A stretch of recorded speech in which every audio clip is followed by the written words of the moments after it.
بسم اللہ الرحمن الرحیم مولا صلی وسلم دائما ابدا علی حبیبک خیر خلق کلہم۔ اللہ رب العزت کا بے پایان لطف و کرم اور احسان عظیم ہے کہ جس نے ہمیں آج کی بابرکت محفل میں اکٹھے ہونے کی توفیق عطا فرمائی، سب سے بڑھ کر یہ کہ ہمیں دولت ایمان سے بہرامند فرمایا۔ آج ہم گفتگو کریں گے کہ بندہ مومن کو ہمیشہ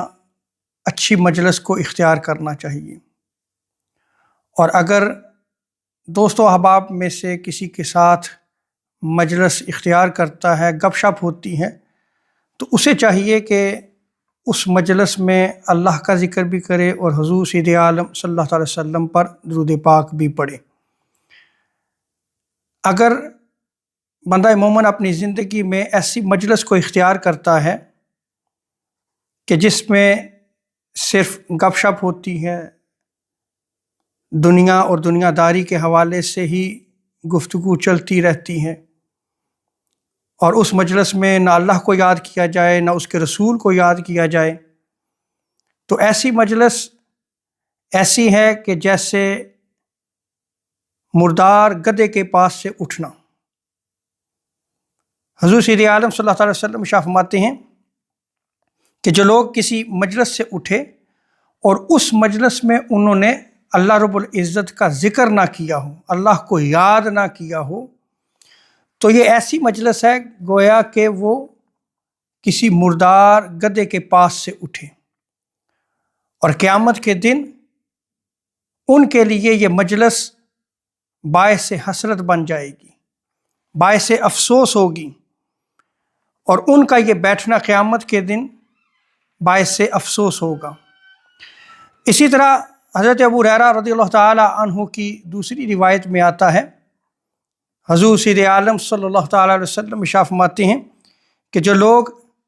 کسی ایسی مجلس میں بیٹھے کہ جس میں نہ انہوں نے اللہ تبارک و تعالی کا ذکر کیا اور نہ حضور سید عالم صلی اللہ تعالی وسلم پر درود پاک پڑھا، تو یہ ایسی مجلس ہے کہ ان کو نقصان ہوگا، یعنی ایسی مجلس ان کے لیے باعث نقصان ہوگی، اور اگر اللہ تبارک و تعالیٰ چاہے تو ان کو عذاب دے، اور اگر چاہے تو اللہ تبارک و تعالیٰ ان کی مغفرت فرما دے۔ اس حدیث مبارکہ پہ غور کریں کہ حضور سید عالم صلی اللہ تعالیٰ علیہ وسلم نے ارشاد فرمایا کہ جس مجلس میں نہ اللہ کا ذکر کیا جائے نہ اس کے رسول کو یاد کیا جائے، اس مجلس میں نہ حضور سید عالم صلی اللہ علیہ وسلم پہ درود پاک پڑھا گیا، نہ اللہ کا ذکر کیا گیا، تو اب اللہ تبارک و تعالیٰ چاہے انہیں عذاب دے، چاہے ان کی مغفرت کرے۔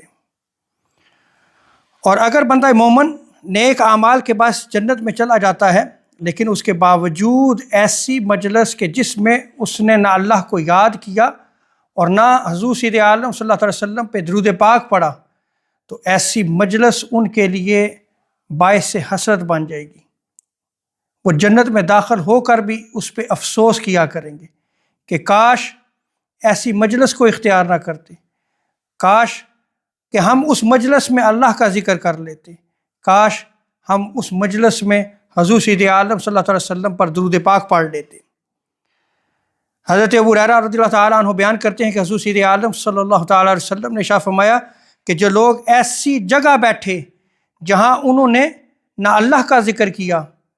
اور نہ ہی اللہ تبارک و تعالیٰ کے پیارے رسول محمد مصطفیٰ صلی اللہ علیہ وسلم پر درود پاک پڑھا، تو قیامت کے روز ان کے لیے یہ مجلس باعث حسرت بن جائے گی۔ اگرچہ وہ اپنے دیگر نیک اعمال کے باعث جنت میں داخل ہو جائیں، تب بھی